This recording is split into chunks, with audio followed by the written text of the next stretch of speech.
Hello everybody! I'm on a roll. I just finished recording my latest course, which is all about the lies that used to ruin my life. Basically, all these things, 20 things that I used to spend money on or believe that made me suffer.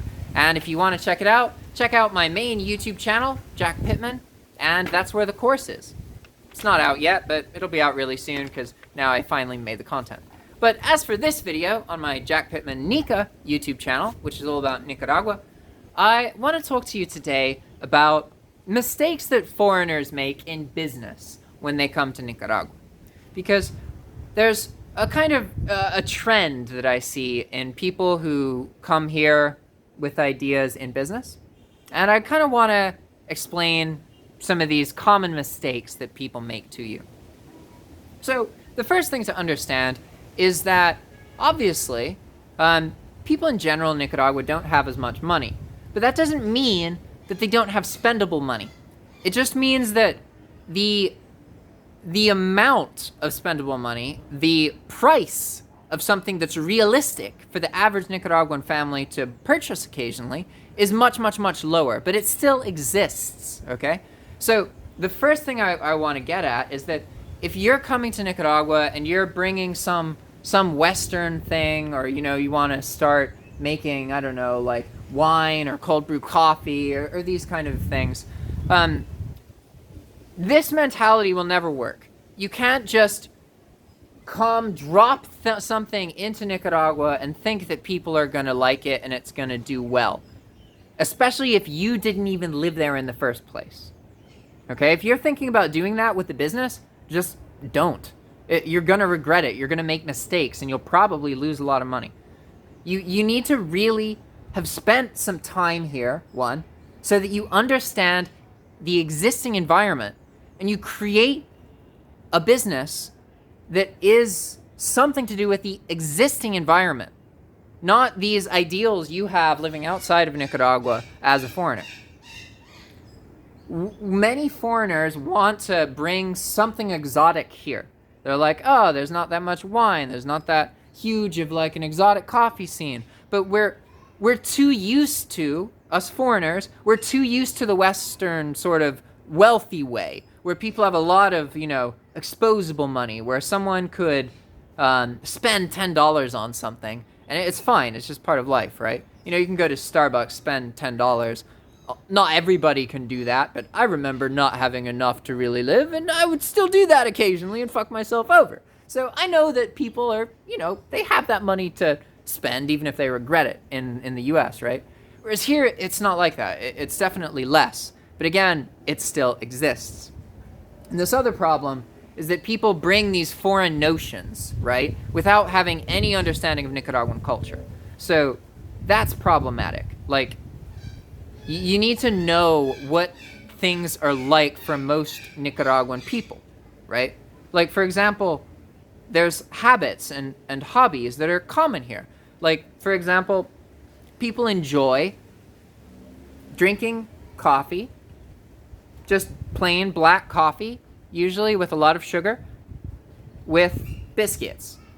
That's like a thing. Sharing, eating like these biscuits that are made of like corn and sometimes sugar and other things, but it's usually like corn and cheese biscuits.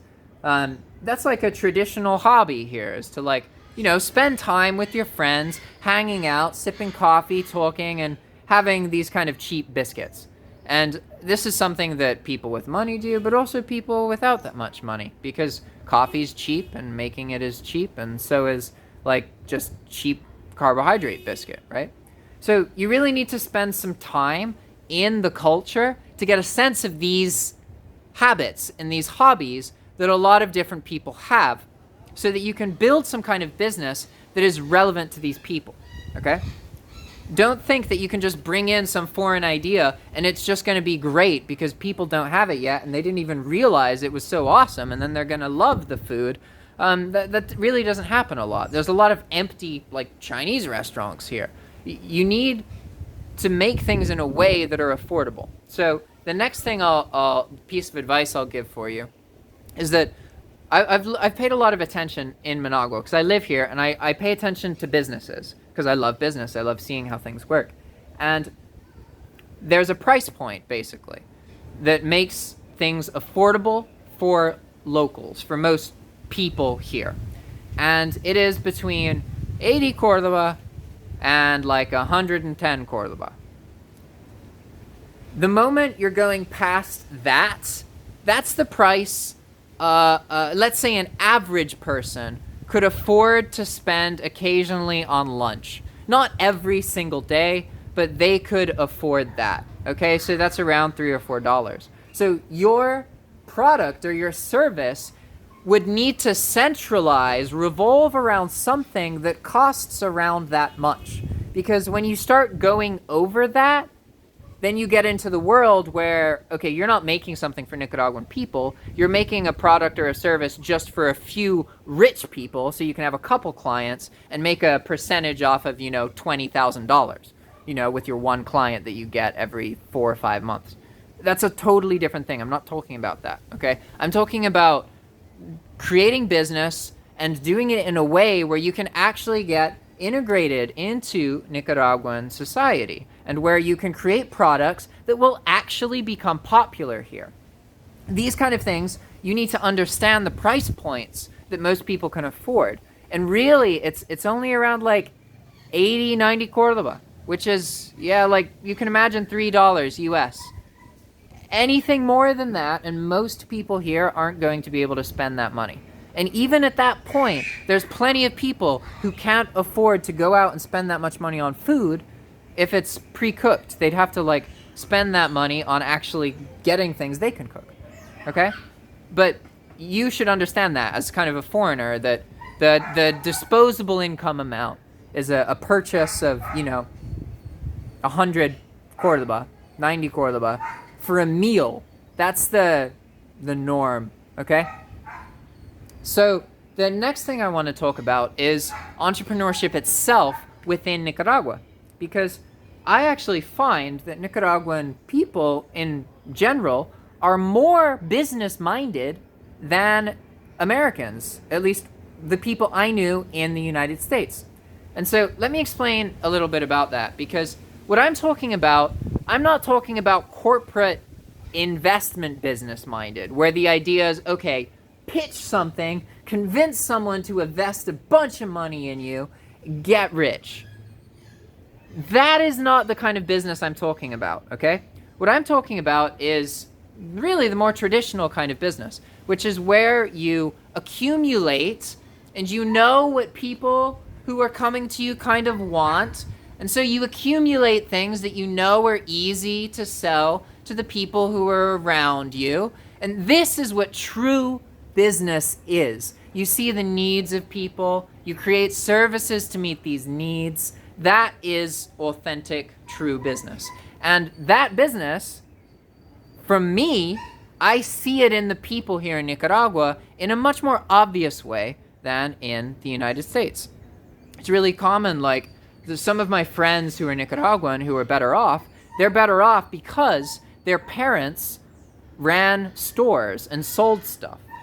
And so, it's really common here to see a house, they'll get one of the corner houses that's been in their family or their cousin's family for a while, and then they'll convert it to a store, and it starts out simple. And then they get more inventory, they upgrade the store so it looks better. These things happen, and you can watch them happening.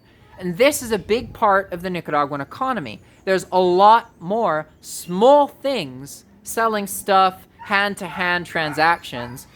For me, it's awesome. I love it. I can just be in the street in front of my house, and there's going to be people who pass by selling different fruits. And if I want to buy one from them, I can ask them to find me a different one and bring it on a different day, and they can do that kind of thing. You have a lot of cultural entrepreneurism in Nicaragua that doesn't exist really in the United States, except for, in minorities, really.